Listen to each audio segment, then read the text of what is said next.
سڵاوم کاتتان باش بەخێر بێنەوە بۆ کورد کۆنەکشنی ئەمڕۆمان کە لە کەناڵی NRTشەوە پێشکەشتان دەکرێت. لێرە لە واشنگتن کاتژمێر 8 بەیانیە و بە سڵاوی من هێرۆزەنگەنە و هاوکارم ساڵح دمیجەر دەست بە بەرنامەکەمان دەکەین. ئەم دە کورد کۆنەکشنا ئیرۆدا ڕوونی دەدەن سەر گەلێک مژارین گریدایی ئەمریکا و هەرێمە و جیهانێ دەناودەژی ڕاکێشانین لە دۆر هەلبژارتنên نێودەمên ئەمریکا گرتنا هەن ئێرانیان لە دۆر عێریشên ئێلکترۆنی لە ئەمریکایە و ڕۆمالێکە تایبەت لە دۆر بەرنامەیە ناڤۆکیە ئێرانێ و هەن مژارین دنجی.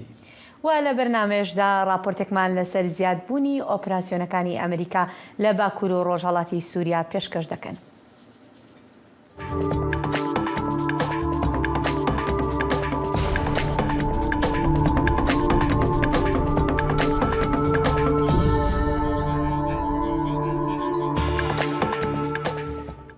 دەمەکێدا کۆ ئەمریکی خۆ ئامادە دکن نزیکی دومە هێندن جارێکە دن بچن سەر سندوقên دەنگدانێ پسپۆرên هەلبژارتنان هشداریە لە دۆر ڕەوشە دەموکراسیە ئەمریکی ددن ji ber ku serbixۆیی ya هەلبژارتنان راستی پرسانتێ هەن کاندید لە سەرانسەری وەلێت بە ئاوایەکی vekirî و سەختە jî ئەنجامên سەرکەفتنا سەرۆک بایدن di هەلبژارتنên borî de red dikin û gumanan li sîstema hukmraniyê dikin ji bo agahiyên bêhtir niha hevkara me Ozlemiya Sak bi me re ye dem baş Ozlem agahiyên dawî divê derbarê de li cem te çi ne? بله صالح دمان کو تنه هفت هفته مانه جهل بجارتن نیودمیره دو ایواره پشبرکن دناوا پارتیا با دیارکرنا بر اندامان قدیا لی هفدم پسپور بالدکشینن کو فیکار هنه جسر پیکانینا هل بجارتن اوله و قانونیین هشت مجداره ده هر وها سر پیشروجا امریکایی که دموکراتیک ملسر و مجاری راپورت که آماده کریه که ام به هفرا هورگولیین نقاشن سر و مجاری ببینن لأمریکا هلبجارتن نیودمه یند مجداره ده اوه جرباندنه که به نتنه بوکو کی و کنترولا هزه ده کنگرسی ده به دست بخه لهفدم با ولاته که کو سر بنگه ها دموکراسیه بکشین کو قد نهاتنه دیتن ره روبرویه. گاوا کو دیسا چوینا سر صندوقان هر کو دچه نزد به هینجی به میلیونان امریکی جی ادعایا به بنگه باور دکن. کو ده هلبجارتنا 2020 ده حیله و سختکاری هبو. مال پرا لیکولین دنگدانه 538 تخمین دکه کو زیدتر نیو امریکیان و دوی مجداره ده سر نباور کرنا انجامین هلبجارتنا 2020 بچن سر صندوقان. لایالتین مینا آریزونا و پنسیلوانیا بر اندامین کوماری ین با والیتیه باور نکن کو سرکتنا سروک بایدن یالق قصر سپی روابو. هەلبژارتنên me ji me hatine dizîn. Lê bi dehan biryarên dadgehê îspat dikin ku ev îddia derew û bêbînge he. Berê hilbijartinên mijdarê Serok Biden jî vê mijarê bo demokratan wek qîrîneke bo yekbûnê û têkoşîna bo demokrasiyê dike rojevê. دموکراسی زیندی نابه اگر آلیک باور بکد دو انجام هلبجارتنان هنه یان او سرکتنه یان او هاتینه خواباندن و کومارین ماگا ایرو دو قوناغه دانه. لی کوماری ev gotarên Serok Biden qebûl nakin û bütündî rexne dikin. Çavder balê dikişînin ku beriya ku Amerîka biçin ser sindoqan nîqaşên gelo wê Amerîkî evê di hilbijartina mijdarê de bi azadî û evlêkarî bikaribin dengê xwe bidin berdewam dikin. Özlem Yasak, Dengê Amerîka, Washington. صالح وکی کومه تماشه جی کر پسپور و چاودرین سیاسی دبیجن کو اگر اف پیوا جویا به وی رنگی بچه او انجامین هلبجارتنین مجداره باندورک خورد لسر هلبجارتنین سروکاتیا امریکا یاد 2024 دا بکه او نیقاش او خمین لسر دموکراسیا امریکا جی بکه و قوناغی کی پر خطردر. Gelek spas bûte jî. لنزی گراهم سناتۆری کۆماریەکان پرۆژە یاسایەکی پێشکەش کرد و داوای قەدەغەکردنی لەباربردنی منداڵ لە سەرانسەری وڵاتەکەدا دەکات. لە پرۆژە یاساکەدا لەباربردنی منداڵ لە دوای 15 هەفتەیی دووگیانی قەدەغە دەکات جگە لە حاڵەتەکانی دەستدرێژی سێکسی پەیوەندی خێزانی یان مەترسی لەسەر تەندروستی جەستەی دایکەکە نەبێت. پێشکەشکردنی ئەم پرۆژە یاسایە هاوکاتە لەگەڵ چڕبوونەوەی هەڵمەتەکانی هەڵبژاردن لە ئەمریکادا. دیموکراتەکانی ئەنجومەنی نوێنەران سەبارەت بە پرۆژە یاسا پێشنیازکراوەکە بۆ ڕۆژنامەوانان قسەیان کرد. نوێنەری کالیفۆرنیا پیت ئاگیولار وتی زۆرینەی ئەمریکایەکان پشتگیری لەو جۆرە یاسا توندڕەوانە ناکەن. ئەو گوتیشی بەشێکی زۆری ئەم ئەندامانە پشتگیری لەم سیاسەتە توندڕەوانە دەکەن کە لەگەڵ ئاستی خەڵکی ئەمریکادا ناگونجێت. لەمەڕ تەندروستی ژنان و مافی لەباربردن، دەستڕاگەیشتنی ژنان بۆ لەباربردنی سەلامەت و لەسەر سەلامەتی چەکیش. لە هەمان کاتیشدا کاترین کلارکی دیموکرات نوێنەری کناری کرد نیگەرانی لەمەڕ مافەکانی ژنان دەربڕی. سێناتۆرên ئەمریکی لینزی گراهام و ریچارد بلومنتھل پرۆژە بڕیارێکە پێشنیار کرد و رووسیا وەکو دەولەتێکە پشتگیرە تەرۆرێ دەستنیشان بکە ji بۆ بەردەوامیە شەڕێ wê lê Ukraynayê. Ev yek tê piştî hewildanên dinên têkçûyên Kongresê ku projebiriyara destnîşankirinê bi alîkariyên bereyên leşkerî û miroviyên Amerîka ji Ukraynayê ra werin girêdan. Blumenthal demokratê wilayeta Connecticut û Graham komariyê wilayeta Carolina Başûr beşek ji şandiyên Kongresê bûn ku di dema şer de serdana Ukraynayê kirin di nav de jî bajarên wekû Buça û Kiev. Hêzên Rûsî hefteya borî ji bajarên ku şer ew wêran kirine derketin dema ku leşkerên Kievê pêşteçûneke ji nişka ve bi dest xist û beşên mezin ji xaka li bakurê Rojhilatê Ukraynayê li herêma Xarkîvê vegerand. Rûsya ku rûberûyî cezayên aborî û kêmbûna çavkaniyên leşkerî dibe berê xwe dide Îranê wekû hevkar û dabînkera serekeya çekan. İran yek ji wan çar welatan e ku ji aliyê Wezareta Derveyê Amerîka ve wekû piştevanên terorê hatine destnîşankirin. Di lîsteyê de Kuba, Koriya Bakur û Sûriye jî cih digirin. کۆمیتەی یاسایشی نیشتیمانی سینات دانیشتنێکی بۆ تاوتوێکردنی هەڕەشەکانی تۆڕە کۆمەڵایەتەکان بۆ سەر ئاسایشی نیشتیمانی ئەنجامدا. ڤنێسا پاپیان لە ئۆفیسی بەڕێوەبرایەتی تیکتۆک بەرگری لە وەڵامدانەوەی کۆمپانیاکەی کرد دژ بەو دەنگۆیانەی لەلایەن بەزفید بڵاو کراونەتەوە گوایە ڕێگە دەدات چین دەستی ڕابگات بە زانیاریەکانی بەکارهێنەر لەو پلاتفۆرمەدا. گاواهیدانەکەی ڕۆژێک پاش ئەو راپۆرتە بوو کە لەلایەن نیوزگارد نێوەندێک بۆ چاودێریکردنی سکاڵا ساختەکانی ئینتەرنێت بڵاوکرابەوە. گەڕان بە دوای زانیاری سەبارەت بە بابەتەکانی هەواڵی دیار لە تیکتۆکدا ئەگەری زۆرە ئەنجامێک دەربکەوێت کە پڕ بن لە زانیاری هەڵا. بەڕێوەبرایەتی مێتا، یوتیوب و تویتەریش گوتیان پلاتفۆرمەکانیان کار دەکەن بۆ نەهێشتنی زانیاری هەڵە و پۆستەکانی گروپە توندڕەوەکان. هەڵاوسانی دارایی زیاتر لەوەی کە زۆرێک لە ئەمریکایەکان تا ئێستا هەستیان پێکردووە زیاتر لەوەی کە ئەمریکایەکان تا ئێستا هەستیان پێکردووە لە کاتێکیشدا نرخی خۆراک و کرێ و تێچووی خزمەتگوزاریەکان ژیانی خێزانەکانی لە ئەمریکا سەخت کردووە. لە نێو ئەم فشارانەشدا کۆماریەکان هەوڵیان داوە هەڵاوسان بکەن بە پرسێکی سەرەکی لە هەڵبژاردنەکانی مدتێرمدا. دابەزینی نرخی نەوت و بنزین هەڵاوسانی ئەمریکایی بۆ دووەمینمان لەسەر یەک لەمانی هەشتەوە خاو کردوتەوە. بەڵام زۆربەی نرخەکانی دیکەی پەیوەست بە ئابووریەوە بەردەوام بەڵگەکانی زیاد کردووە کە هەڵاوسان وەک بارگرانیەکی قورس بۆ خێزانە ئەمریکیەکان دەمێنێتەوە. ئابووری ناسان بەنیازن بە دوواداچوون بۆ نرخە سەرەکیەکان بکەن بۆ ئەوەی ڕوونتر بزانن کە هەڵاوسان بەرەو کوێ دەڕوات. کرێ خانوو گرفتێکی گەورەیە لێرەدا. جاران کرێمان کەمتر بوو، ئێستا لە 800 یان زیاتر زیادی کردووە، لە 20% بەرز بۆتەوە، لە 600 بۆ 800 واتە $200 زیاترە. ئەو بەرزبوونەوەیکی لە ڕادەبەدەرە. نرخی شتومەک و خۆراک بۆ کڕیاران بە بەراورد بە ساڵی پێشووتر بە ڕێژەی لە 108 پنسێ بەرز بۆتەوە، زۆر لە چاوەڕوانیەکان زیاتر بووە. مەترسی تەنگەشەی ئابووری زیاتر کردووە. نرخی خۆراک بەرز بۆتەوە، بۆیە من کاریگەری بۆ نمونە دەبینم لەسەر پەتاتە و کارەبا، هەروەها گاز و بنزین بە هەمان شێوە بەرز بوونەتەوە. دایکم 1-2 ڕۆژ لەمە بەر تەلەفۆنی بۆ کردم و پێیوتم کە نرخی تێچووی شتومەکەکانی لەم ساڵدا بە شێوەیەکی بەرچاو بەرز بۆتەوە. حکوومەتی ئەمریکاش ڕۆژ سێشەمە ڕایگەیاند بەهۆی بەرزبوونەوەی کرێخان و چاودێری پزیشکی نرخی ئۆتۆمبیلی نوێ نرخی شتومەکی سەرەکی بە لە سەدا 6 پنسێ لە سەرەتای ساڵەوە تامانی 8 زیادی کردووە. هەندێک جار زۆر گرانە دەرەقەتی نایت خەڵکیش دەڵێن دەبێت متمانم بە خوددا هەبێت با بزانم چی ڕوو دەدات و دەست هەڵەگرن لە بریەوەی هەوڵ بدەن خەبات بۆ گۆڕینی بکەن بەڵام بەڕاستی سەختە بۆ نمونە من نزیکە 1-2 مانگ لەمەوبەر چوومە لای پزیشکی ددان بۆ دەرهێنانی ددانم $150 بوو پێشتر تەنها $50 بوو کەواتە هەموو شتێک تەنانەت کاتێک ئێستا نان دەخۆیت ئەو ژەمەی ئێوارە و بەیانی کە دەیخۆی دڵنیانیت بۆ ڕۆژی دواتر هەبێت نازانیت ئەو پارەیە تا ژەمی نیوەڕۆ بەشت دەکات یاخودنا نامەوێت ڕەشبین بم بەڵام بۆ من و هەموو کەسێکی تریش سەخت بووە. لەگەڵ ئەو بەرزبوونەوەی بەرچاوەدا هەندێک کەس توانیویانە لەگەڵ ئەم ڕەوشە خۆیان بگونجێنن.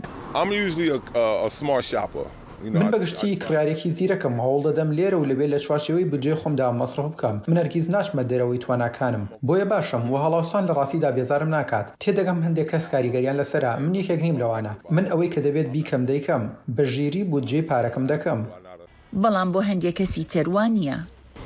لە ئێستادا کڕینی خۆراک زۆر گران بووە بۆ ئەو کەسانەی کە توانای کڕینی خواردنیان نییە. بەڵام نرخی گاڵۆنێک بنزین بۆ $3.71 دابەزیوە کە لە ناوڕاستی مانی 6دا کەمێک سەروی $5 بووە.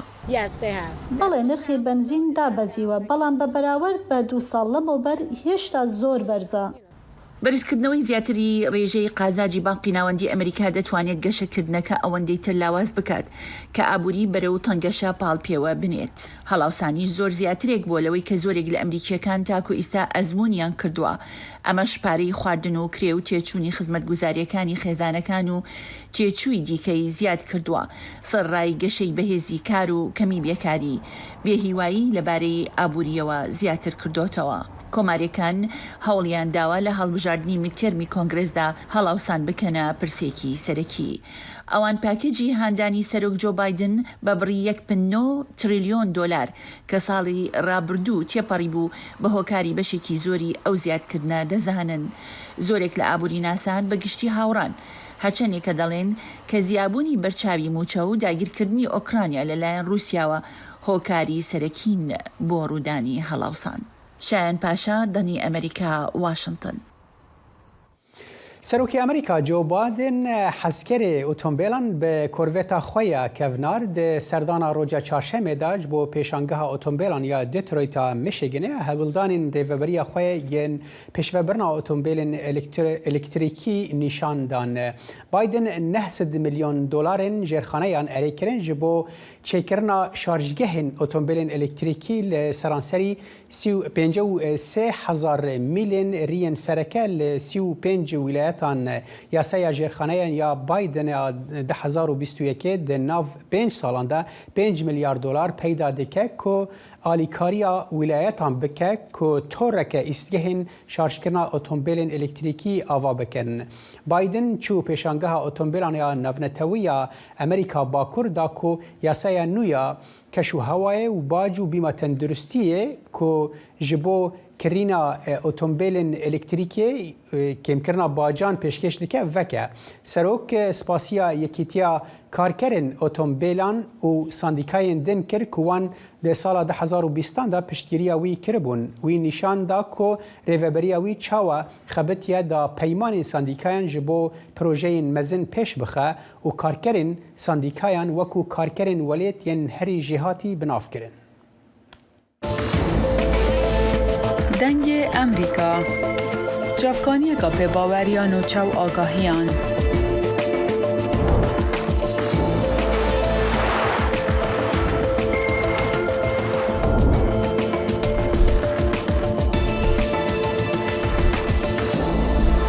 برای مالپر و پلاتفورم میدیا جواکیا دنگ امریکا بالا خوبدن پزانین و نوچین جیهانه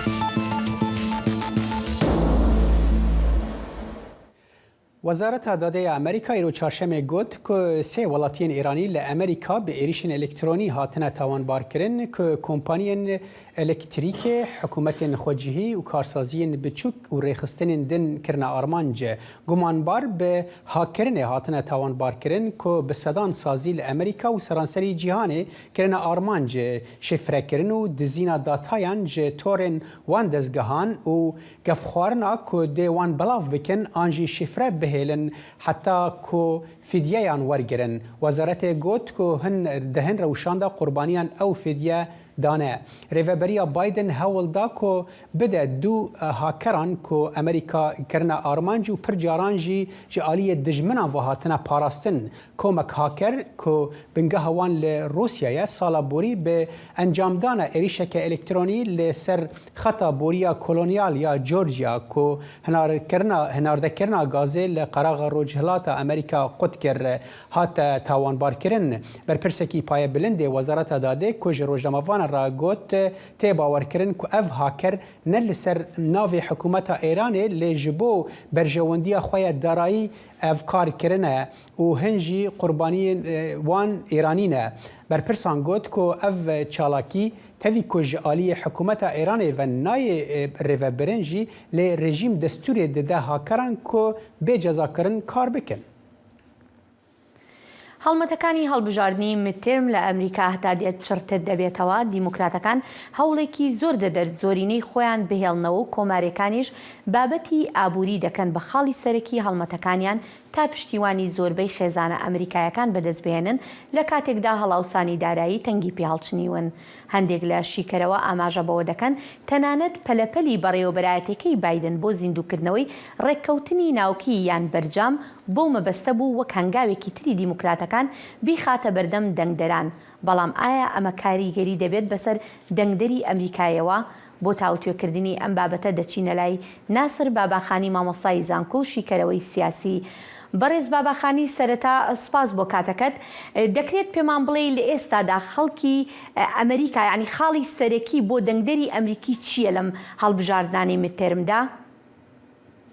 ئەو کاتتان باش ئەوی ڕاستی بێ پێم وایە ئەگەر زۆر بەپەلە بەسەر ئەم باسەدا بە حکومیەوەی کە کاتەکەمان ڕەنگە بە شێوەی نەکا زۆری لەسەر هەڵوێستە بگرین ئەوەیە کە ئێستا لە ئەمریکا دوو بڵین ئاراستەی جیاواسەیە لەلایەن دموکراتەکان و کۆماریەکانەوە.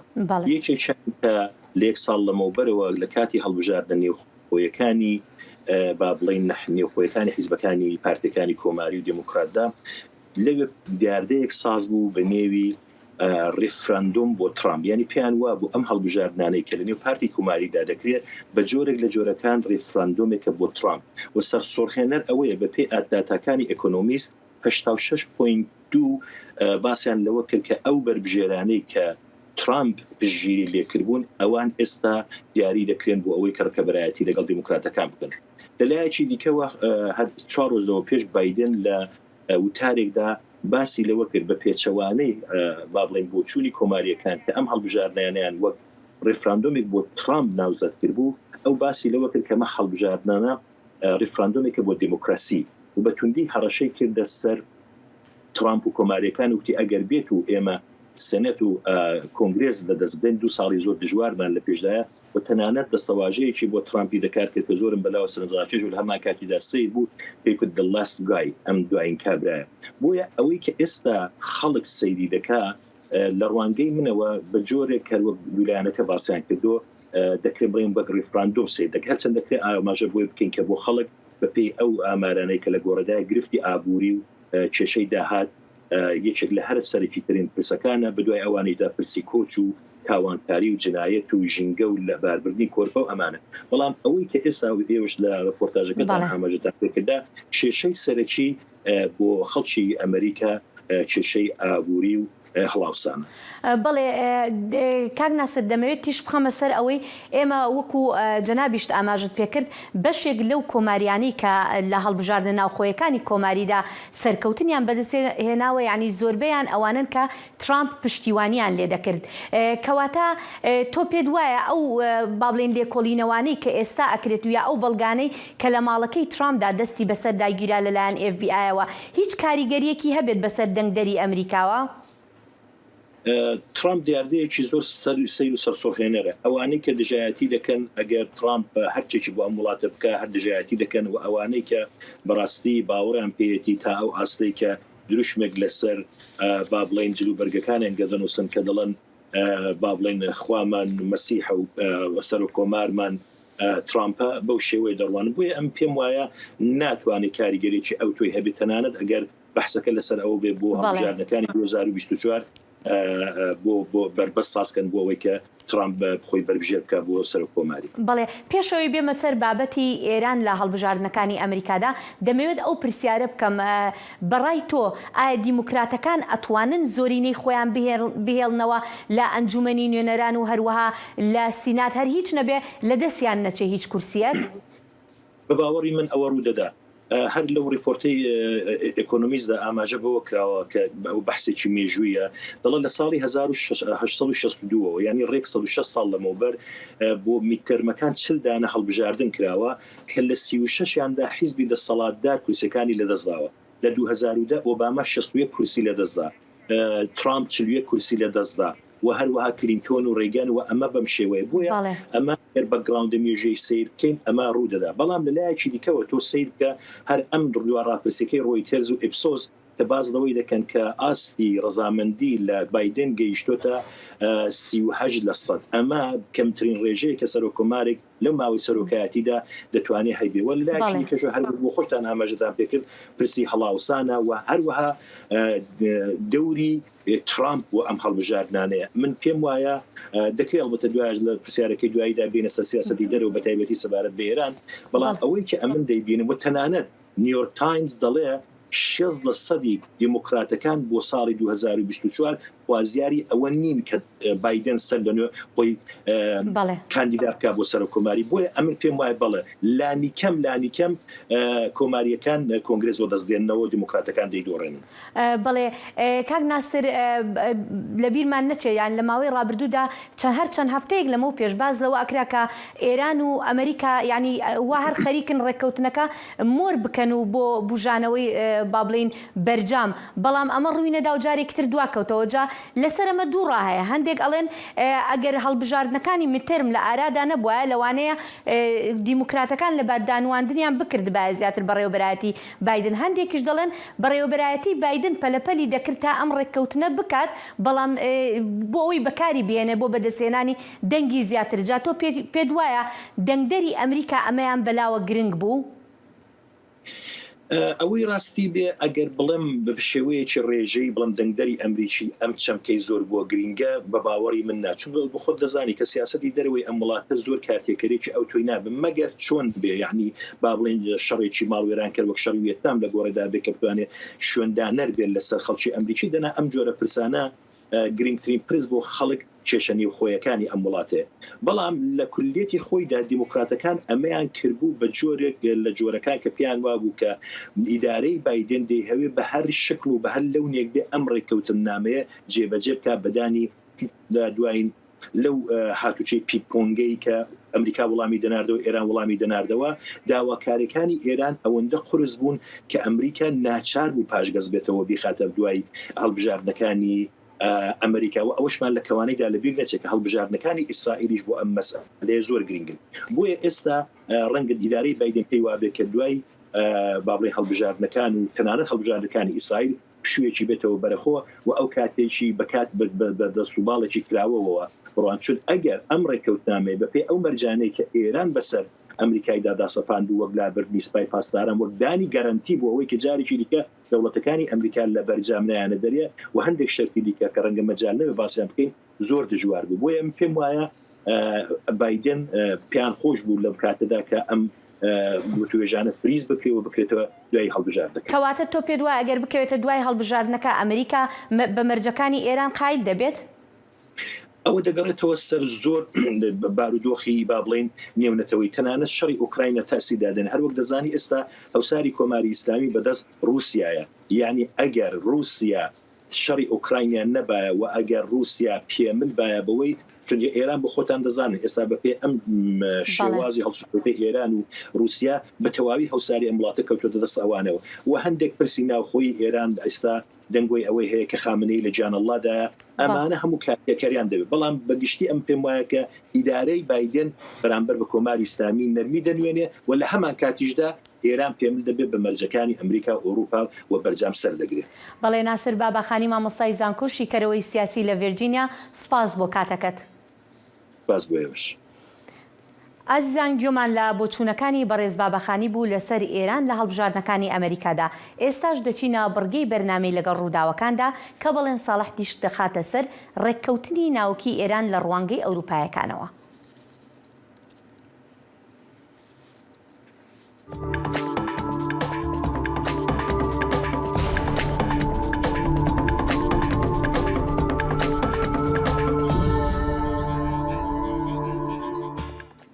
خۆشهاتنەوە بۆ لەگەڵ ڕووداوەکاندا پێدەچێت لەگەڵ هەر نزیکبوونەوەیەکدا بۆ ڕێککەوتن لەگەڵ کۆماری ئیسلامی ئێراندا ئاڵۆزی و ئاستەنگی نوێژ بێنە ئاراوە. کۆبوونەوەکانی ڤێننا پڕن لە هەڵکشان و داکشان وەک یاری ماروپەیژەی لێ هاتووە.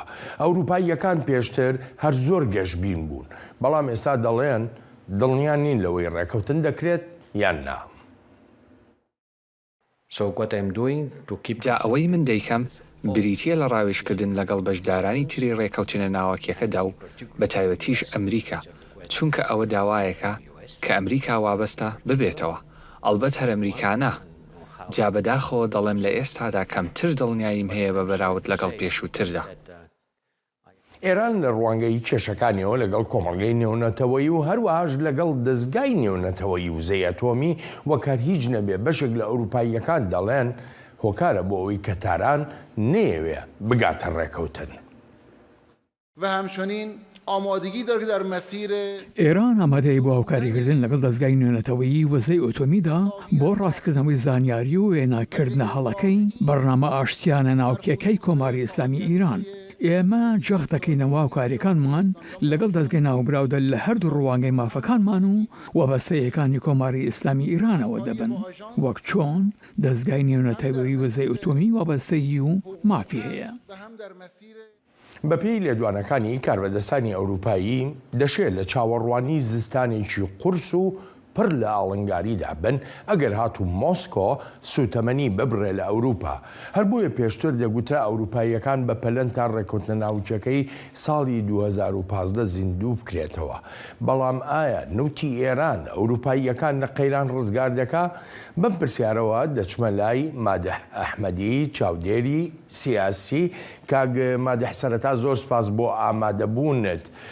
پێشتر ئەوروپاییەکان زۆر گەشتبین بوون بۆی کە بە زوویی دەگەنە ڕێکەوتنی بەرجامیا ڕێکەوتنی ناوچی لەگەڵ ئێرانیەکاندا، بەڵام ئێستا ئەو گەشتبینیە بەو ئەندازەیی پێشوو نەماوە. بۆچی؟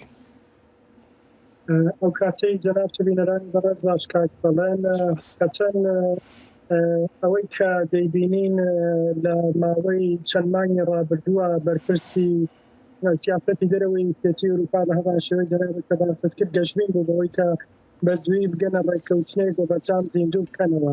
بەڵام ئەوەی کە لەم دوایانە گوێمان لێ دەبێت پێچەوانەی ئەوەیە ئومێدێتنی هەر چەنەوڕێ لەلایەن ئێرانەوە لە پێشی وەزارەتی دەرەوەی ئێران ڕایگەیان کە ئەوان هیوایان بەوە هەیە کە بەهەرحاڵ دانوستانەکان بگاتە نەتیجەیەک و بەرجام زیندوو بێتەوە. بەڵام ئەوەی کە ئێمە دەیبینین بە تایبەتی ئەو بەیاننامەیە کە چەند ڕۆژەوە پێش وڵاتانی ئەڵمان و فەرانسە و بریتانیادایانوە لە پەیوەندی لەگەڵ هاوکاری نەکردنی ئێرانە ڕستان لە ڕفتاری ئێران گرت و بە جۆرێک ئەمەوە دەگەیەنێ کە فەزایە کە بەخۆڵ لە دانوستانە پێویستەوە و متمانەیە کە بێت لە نێوان لایەنەکانە و متمانەیە نییە هاوکات لەگەڵەوەش ئاژانسی نێودەوڵەتی وزەی ئەتۆم ئەو ماوەیە بۆ چەندین جار ئێرانی تۆمەتبار کردەوەی کە بەهەرحاڵ هاوکاری ناکە و ئەو بابەتە تازەیەش کە تا ئێستا کە لەو ماوەیە سەری هەڵداوە کە شوێنەواری یۆرانیەمیان لە سێ شوێنی دیکەدا دۆزیوەتەوە و ئێران لەدا ئامادە هیچ ڕووکردنەوەیدا ئەمانە هۆکارە بۆ ئەوەی کە لە حاڵی حازرا بەپێی وتەی بەرپرسی سیاسەتی دەرەوەی ئەوروپا مذاکراتەکە یا دانوستانی وێ بگاتە بنبەست و لە هەمان کاتیشا پێم خۆشەوە بڵێم کە وڵاتانی ئەوروپای لە تەعامل لەگەڵ ئێرانەوە بەتایبەت لە تەعامل لەگەڵ دۆسیە تۆمیدا سیاستەکان درێژکراوی سیاست ئەمریکایە ئەمریکاش لە ئێستادا ئەمێ پێم بڵێ لە ئێستاە ئەستی متمانەی ئەوروپاییەکان بە ئێران چەندە چەند متمانە بە ئێرانەکەن شتەکە دوولایەنەیە هیچ کام لەلایەنەکان متمانەیان بە یەک نییە لە ئەوەی بەقەڵ بەڵێ وڵاتانی ئەوروپایی متمانەیان هەبێ بە ئێران وەنە ئێرانیشەوە متمانەیە ئێران بە دوای کۆمەڵێک دەستەبەرە یا زەمانەت دەگەڕێ کە بارحاڵ پێم وانیە نە لەلایەن ویلایەتە یەکگرتووەکانی ئەمریکا وەنە لەلایەن وڵاتانی ئەوروپاییەوە ئەو دەستەبەرەی پێ بدرێت و لە هەمان کاتاوەکو لە وڵاتی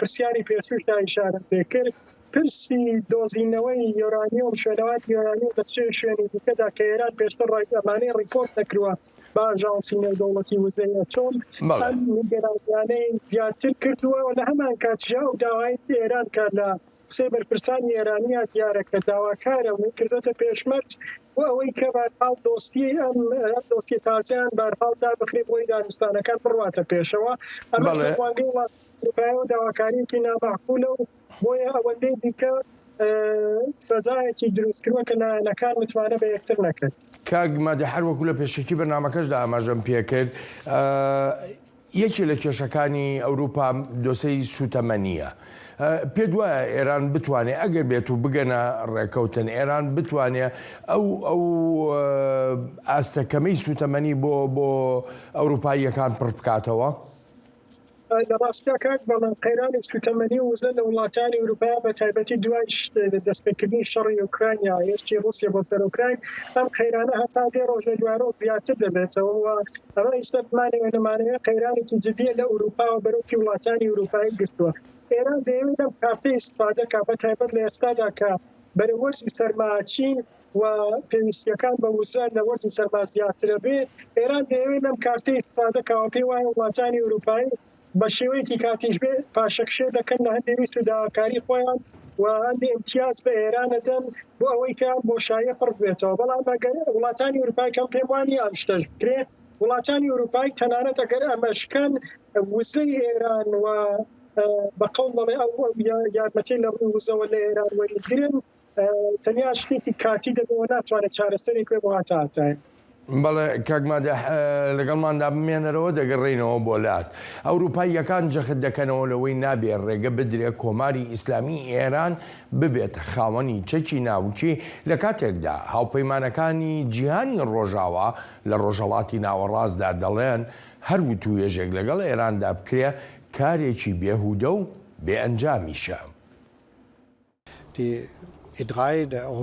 ناوبژیوانانی ئەوروپا پێشنیازەکانی خۆیان کردو و هیچ وەکارێکیش نابینن تا ئێران پەسەندیان نکات بەڵام پێویستە سەرنجش بدەینە ئەوەی ئەم دۆسیەیە لە ئایندەیەکی نزیکدا نابێت هەرچەندە بۆ ماوەیەک وەها دەردەکەوت شوو درێژین بەڵام ڕوون و ئاشکراشین لەوەی دەبێت ڕێگە نەدرێت ئێران ببێتە خاوەن چەکی ناوکی چونکە دەبێتە مەترسی بۆ تەواوی ناوچەکە و بۆ زۆر شوێنی تری جیهانیش. ئێستا کاتی ئەوەیە قۆناغی وتوێژە شکست خواردوەکان لەگەڵ ئێراندا تێبپەڕێنین ئەو وتوێژانە هەرگیز ئەو ئامانجە ناپێکن تا ئێران نەبێتە خاوەنچەکی ناوکی. کاک مادەح بخۆ دەزانی ینی دۆسەی ناوچیەکە بووە بە کێشە سەرەکیەکە بەڵام لای ئەوروپاییەکان دۆسەی موشکی باڵستیکی دۆسەی پیشەسازی لەشکری ئێران مەترسیەکانی ئێران لە ئاوی کەنداودا ڕەفتارەکانی ئێران لە ڕۆژهەڵاتی ناوەڕاستدا ئەمانە چەند گرنگی پێدەدەن ئەوروپاییەکان. کاک بەڵێ هەرەوە دەزان لە ڕۆژانی ڕابردووە ئەرتەشی ئوکراینیا ڕایگەیاند کە بارحاڵ درۆنێکی ئێرانیان کە زەکانی رووسیا بەکاریانێ ناوە سوێتە خوارەوە لەم بارەوە ئەگاڵە لەبەر دوێنێ وەزارەتی بەرگری بریتانیا ڕایگەیاند کە ئەوان بەپێ معلوماتی ئەوان ئەم ئێران کۆریای باکوور یارمەتی لە ڕووی چەک و تەقەمەنیەوە بە رووسیاکەن لە شەڕی ئوکراینیا لەم ڕواگەوە دەمەوە بڵێم ئێران دەیە بە جۆرێک لە کارتی لەم شەڕۆک و کارتێکی استفادەکە بۆ شارێکی زیاتر بۆ سەر وڵاتانی ئەوروپایی و بیەوێت لەو ڕێگاوە بارحاڵ وڵاتانی ئەوروپایی ناچار کا بۆی کە امتیازی پێ بدەن بەڵام پێم وایە ئەم پرسە ڕاستە بەشێکی سیاسەتی ئێرانەوەیە لە 2-3 ساڵی لە چەند ساڵی ڕابردووە بڵێن زیاتر لە 2-3 ساڵە ئەوەیە کە بەرحاڵ ئاسایشی وزەیان لە کەندا خسۆتە مەترسیەوە و بە جۆرێک نیگەرانەیەکی زیاتریان بۆ وڵاتانی ئەوروپایی دروست کردووە. بەڵام وڵاتانی ئەوروپایی پێم وایە دەمڕووەوە پاشەکشێ بکەن و کۆڵ بە ویست داخوازیەکانی کۆماری ئیسلامی بدەن. هەرچەند لە ڕوویەکی دیکەوە وەکو مەسەلەن هەندێک بەبارم تەگرتن کە ئێران لە ڕۆژهەڵاتی ناوەڕاستا کردووە وڵاتیانی ئەم وڵاتانەی ئاوانەی کە ئایدنتیتی یا بەفقەڵ سیتیزنی دوو وڵاتیان هەیە ئەم ئێران هەم وڵاتێکی دیکە لە بەبارم تەگرتنی ئەمانە ئێران تا ڕادەیەک توانیوێت ئەم کارتە بەکاربێنێ و وڵاتانی ئەوروپایی بە تایبەتە لە ماوەی ڕابردووشا بینیمان لە دۆسیەی نازەنینی زاغرەی ڕادکلیفە بریتانیا ئەمتیازی بە ئێران داوە نەهایەتەن بەقەڵ دەڵێ لەم جۆرە پرسانەدا ئێران توانیوێتی گەمە بەو کارتانە بکە، بەڵام لە پەیوەندی لەگەڵ پرۆژەی سەربازی و ئەمنیەتیەکانی کۆماری ئیسلامیە لە کەندا و لە وڵاتانی دیکە ئەم پێم وانییە وڵاتانی ئەوروپایی بەرحاڵ لەو پێناوەدا ئیمتیاز بە ئێران بدەن، چونکە ئەم پرۆژانە و ئەم چالاکیانی ئێران بە مەترسی بۆ سەر ئەمنیەت و ئاسایشی خۆیان دەزانن. گیانی ڕۆژاوە ئەوروپاییەکان ئەمریکا بەردەوام باز لە مافەکانی مرۆڤ دەکەن، بەردەوام باز لە بەها دیموکراسیەکان دەکەن، بەردەوام باز لەو بەها بەرزانە دەکەن کە بە پرەنسیبی خۆیان دایان ناون. بۆ ئەوروپاییەکان دۆسیەکانی مافەکانی مرۆڤ دەکەوێتە کوێی ئەو هەموو توێژانەی کە لەگەڵ کۆماری ئیسلامی ئێراندا دەیکەن. کاک بەڵەخۆ زانی سیاست بەرژەوەندی و بەرژەوەندی هەموو شتێک دیارریەکە. ئەم پێم وایە وڵاتانە بەرحاڵ ڕاستە کۆمەڵێک چەندیان هەیە لە پەیوەندی لەگەڵ پرسی مافەکانی مرۆڤ لە میدیا و لەمانەدا بەرحاڵ باز دەکرێت و ئەوەشمان لەبیر بێ بەرحاڵ لە ساڵی 2011 ئێمە بایکۆتەکانی یەکێتی ئەوروپا لە پەیوەندی لەگەڵ پرسی مافەکانی مرۆڤ بەرامبەر بە کۆماری ئیسلامی ئەمانە هەموو هەنگاوی باش بوون و خشاری جدی بوون بۆ سەر کۆماری ئیسلامی و ئەگەر ئەم بایکۆتانە وەکو ساڵ بە ساڵ لیستەکەی زیاتر وە ئیدامەی هەبێ بێگومان ئەمە هەنگاوی باشەوە کاریگەری دەبێت. بەڵام ئەوەندەی کە هەیە ئەوەندەی کە وڵاتانی ئەوروپایی و ئەمریکا و کۆمەلگانی و دەوڵەتی فکوسیان لەسەر پرۆژەی ناوەکی ئێرانە، فکوسیان لەسەر چالاکی سەربازیەکانی ئێرانەوە فکوسیان لەسەر پرسی مافەکانی مرۆڤ نییە. یعنی ئەم پرسە وای کردووە کە بەرحاڵ پرسی مافەکانی مرۆڤ بخرێتە پەراوێزەوە. ئەگینا پرسی مافەکانی مرۆڤ لە ئێران پرسی جدیە و پێشەرکردنی مافەکانی مرۆڤ لە ئێران ڕۆژ زیاتر دەبێت. بۆیە ئەگەر لە ڕوانگەی ئینسانیەکەیەوە چاودێکەین حەق وایە لەم پەراوێز خستنە دەربهاوێژێت. کاک مادەح دوا پرسیارم لەم بەرنامەیەدا بۆ خۆ دەزانی ئەگەر بێت و ڕێکەوتنی ناوچی بکرێ کۆماری ئیسلامی ئێران سوودمەندی یەکەم دەبێت بە تایبەتی لە ڕووی ئەو بودجە زەبەلاحی کە بۆی ئازاد دەکرێت و پارانەی ئێران کە سڕکراون. ئەوروپاییەکان هیچ مەرجێکیان هەیە بۆ ئازادکردنی ئەو پارانە یاخۆ لابردنی ئەو سڕکردانەی کە لەسەر پارەکان هەن، هیچ مەرجێکیان هەیە لەگەڵ ئێراندا کە بگوترێ دەبێت بەم شێوەیە خەرج بکرێ نەک بەوەی ئەو داهاتانە بدرێ بە پشتیوانی بە میلیشیاکان بەلایەنە تونڕەوەکانی تر لە ڕۆژهەڵاتی ناوەڕاستدا. لەم بارەوە ئەوەندەی کە گوێمان لێ بە بەرحاڵ لێدوان و قسەکانی بەرپرسانی وڵاتانە ئەوە بووە بەردەوام ئێرانیان تۆمەتبار کردەوەی کە پشتگیری گروپە چەکدارەکانەکە، پشتگیری گروپە تونڕەوەکانەکە لە لوبنان، لە سووریا، لە عێراق، لە زۆر وڵاتی دیکە. ئەمەمان گوێ لێ بووە، بەڵام بە شێوەیەکی سەریح و شەفافە من نازانم بەش بەحاڵی خۆم لانیکەمەوە گوێم لێوە نەبووە کە بەرحاڵ مەرجیان هەبێ بۆ ئازادکردنی ئەم سەرمایە داراییە بلۆکەکراوەکانی ئێران. و لەم بارەوە ئەوەندەی کە هەیە ئێران ئێستا مەرجی داناوە بەرحاڵ تەزمینێک وەربگرێ یا گەرەنتیەک وەربگرێ کە ئەگەر بەرجام زیندوو بکرێتەوە ئەوە گەماروەکانی لەسەر لابچێ و لە هەمان کاتیژا بەرحاڵ لیستی سوپای پاسداران لە لیستی ترۆر بهێنێتە دەرەوە لە هەمان کاتە ئەو دۆسیانەی کە لەم دوایە بۆی کراوەتەوە دابخرێ. بەڵام بەش بە حاڵی خۆم پێم وایە ئەمانە لە ئێستادا دوورە لە چاوەڕوانی و ناگاتە جێک و ئەگەر ڕەوتی دانیشتوانەکان بەم شێوەی ئیستا ئیدامەی هەبێ هیچ دوور نییە جارێکی تر دۆسیە ئێران بگەڕێتەوە ئەنجمەنی ئاسایشی نەتەوە یەکگرتووەکان و هیچ دوور نییە جارێکی دیکەش گەماروەکانی نەتەوە یەکگرتووەکانی بگەڕێتەوە. کاک مادەح سوپاست دەکەم بۆ بەشداری لەم بەرنامەیەماندا، سوپاس و پێزانینم. سپاس بۆیەوە شەرش. البته عزیزانم سپاس و پێزانین بۆ هەمووان و دەگەڕێنەوە لای هێرۆ زەنگەنە و ساڵح دەمیجەر و درێژەی کورد کۆنەکشن پاش ئەم ناوبڕا. دەنگی ئەمریکا سەرچاوەی متمانە پێکراوی هەواڵ و زانیاری.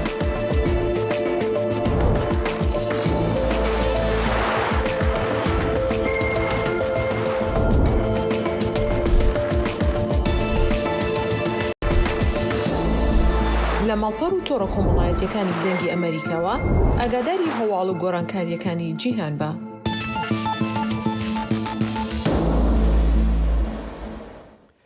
پشتی دەستنیشانکردنە نونەرێ نوێیە ئەمریکا لە باکوور ڕۆژهەڵاتی سووریە نیکۆلاس گرینگر ئۆپەراسیۆنێکە ئەمریکایە لە باکوورێ ڕۆژهەڵاتی سووریە دوێ مەهەیەدا لەسەر ئاستا سیاسی و ئەولەهیە زێدە بوویە. پامنێرێ مە لە قامیشلۆیە راپۆرتێک ئامادەکردیە.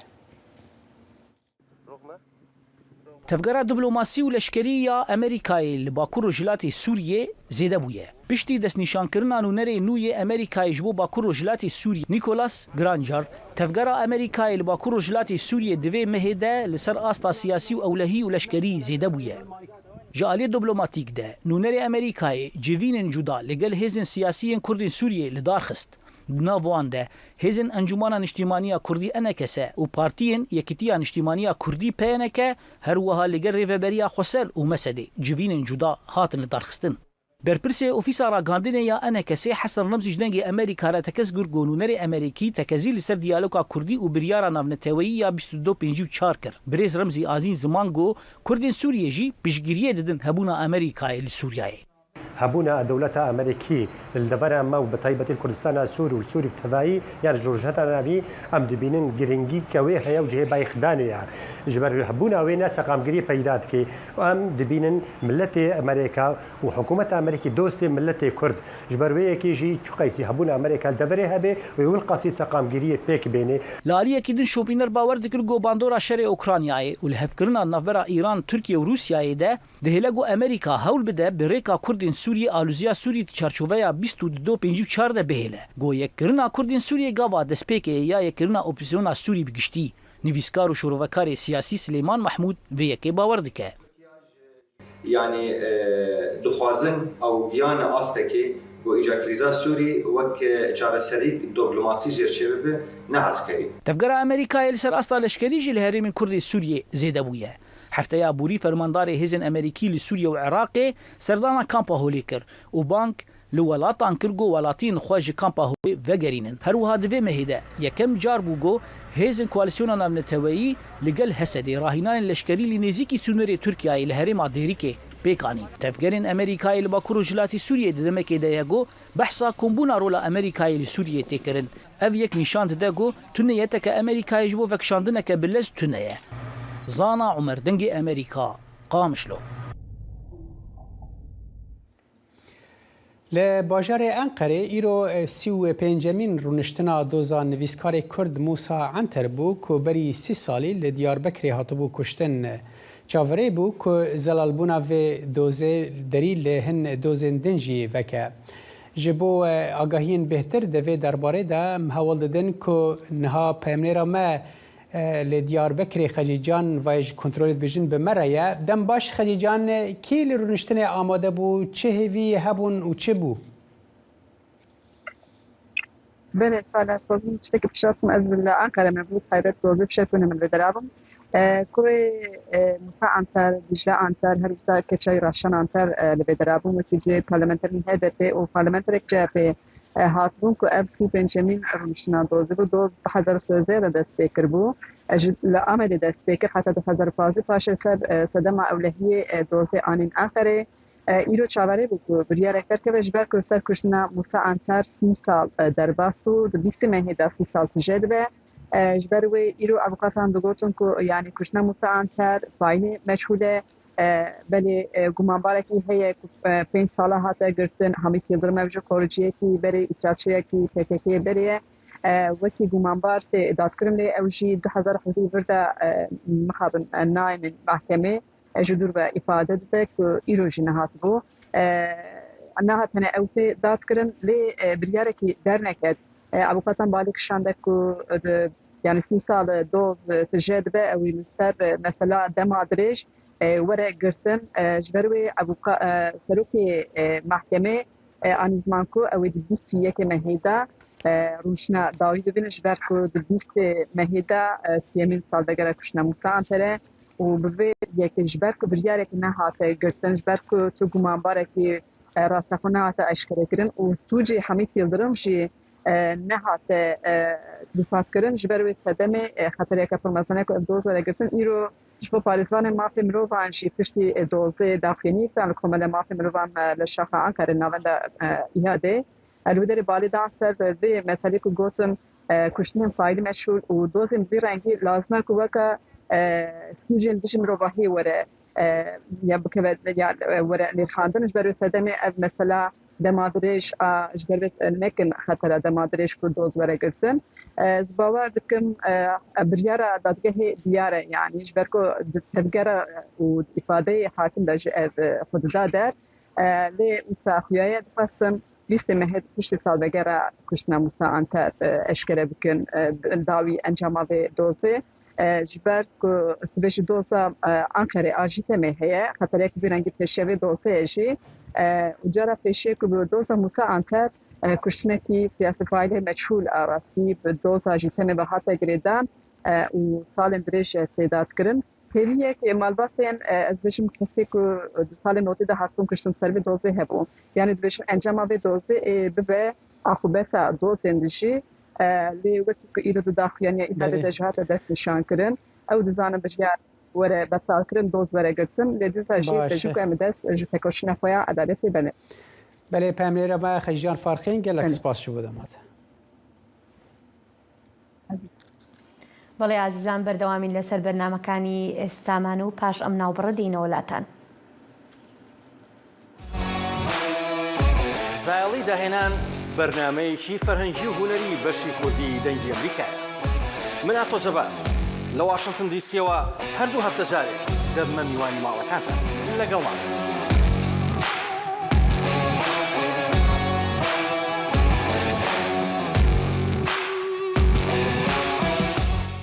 پاش سەرکەوتنی هاوپەیمانی ڕاستڕەوەکان کە بریتیە لە پارتی نەتەوەپەرستی دژە کۆچبەر لە سوید سەرۆگۆزیری وڵاتەکە دەستی لە کارکێشایەوە. سەرۆگۆزیری لە سەردەچوونی سوید مەگدەلینا ئاندرسن ڕۆژی پێنجشەمە نامەی دەست لە کارکێشانەوەکەی پێشکەش بە سەرۆکی پەرلەمان کرد بە مەبەستی ڕێگە خۆشکردن بۆ پێکهێنانی حکوومەتی نوێ. لە ئێستادا چاوەڕوان دەکرێت سەرۆکی پەرلەمان کاتێکی دیاریکراو دابنێت بۆ پێکهێنانی حکوومەتی نوێ پاش هەڵبژاردنەکەی ڕۆژی یەکشەمە. شی جینپینگ و ڤلادیمیر پوتین ڕۆژی پێنجشەمە لە شارێکی دێرینی ڕێگای ئاوریشمی ئوزبەکستان کۆ دەبنەوە بۆ تاوتوێکردنی شەڕی ئۆکرانیا و گرژیەکانی سەر تایوان و قوڵبوونەوەی هاوبەشی لە چین و رووسیادا. شی لە یەکەم گەشتی خۆیدا بۆ دەرەوەی چین لە وەتای دەستپێکردنی پەتای کۆرۆنا ڕۆژی چوارشەمە گەیشتە ئاسیای ناوەڕاست. تەنها مانگێک پاش ئەوەی پارتی کۆمونیست ئەو وەک بەهێزترین سەرکردەی چین لە دوای ماوتسی تۆنگەوە بچەسپێنێت. یۆری ئوشاکۆڤ یاریدەدەری سیاسەتی دەرەوەی پوتین ڕۆژی سێشەمە لە مۆسکۆ بە ڕۆژنامەنووسانی ڕاگەیان سەرۆکەکان هەردوو بابەتی کارنامەی دووقۆڵی و تەوەری سەرەکی ناوچەی و نێودەوڵەتی تاوتوێ دەکەن. گوتیشی باز لە بابەتەکانی ئۆکرانیا و تایوانیش دەکەن. سەرۆکی ئۆکرانیا ڤلۆدیمیر زێلێنسکی دەڵێت ناوچەکانی باکووری ڕۆژهەڵاتی هەرێمی خارکیڤ نزیکەی بە تەواوەتی لە دەستی سەربازانی رووسیا ڕزگار کراوە. لە گوتارە ڤیدیۆیەکەی پێنجشەمەیدا زێلێنسکی گوتی نزیکەی 400 نیشتەجێی ڕزگارکراون لەو کاتەوەی کیڤ هێرشەکانی بەرپەرجدانەوەی لە هەفتەی ڕابردوو لەو ناوچەیەدا دەست پێ کردووە لە کاتێکدا هێزەکانی رووسیا لە هەندێک ناوچەدا زیاتر بەرەو سنوور ڕۆشتون بەڵام هێشتا رووسیا لە هێرشەکانی بەردەوامە. سەرۆکا کۆمسیۆنی ئەوروپی ئورسولا ڤان دەر لاین ڕۆژە پێنجشەمێ گەهیشتە کیێڤێ و بە ژەئالیە وەزیرە یوکرانیا ئەوروپی و ئۆلها ستێڤانیشنا و هاتە پێشوازیکردن بریارە کو ناوا ڕۆژێدا ئەو بە سەرۆکی یوکرانیا ڤلۆدیمیر زێلێنسکی را هەفدیتنێکی پێک بینە تێ چاوەڕێکردن کو د جوینێدا لەسەر چاوانیە یەکگرتنا یوکرانیا و ئەوروپایە بە مەبەستا پێشڤەبرنا ئەندامبوونا وڵاتی یوکرانیایە بۆ یەکێتیە ئەوروپی وەرە گوتوبێژکردن بەرپرسێن یوکرانیا گوت کۆ زێلەنسکی شەڤابووری ڕاستی ڕوودانێکی ترافیکێ بوو لێ تزیان نەبوون. بەێ هیرۆ ئەم دەزانن کۆ تەفگەرەکە وها ینی ئەم ببێژن ئەوروپی و ئەمریکیژی لە یوکراینە هەنە هەردەمەکی و دەمەکێ هەن بەرپرس دەچەنج بوو و پشتگیری ئەخوانیشان بدن و ئوکرانایژی دۆزەوەیەکێ دەکە کۆ وڵاتین ئەوروپی و ئەمریکا بە تایبەتی ینی وڵاتین ڕۆژاوا پشتگیریە چەکداری ینی بەردەوام بکندا کۆ بمینن لە وەک بەرخوادانی بکەن. بەڵێ ئازیزان لێرەشدا دێنە کۆتایی بەرنامەی ئەمڕۆمان تا کاتێکی تر لەگەڵ سڵاوی من هێرۆ زەنگەنە و هاوکارم ساڵح دیمیجەر هەر شاد و بەختەوەربن.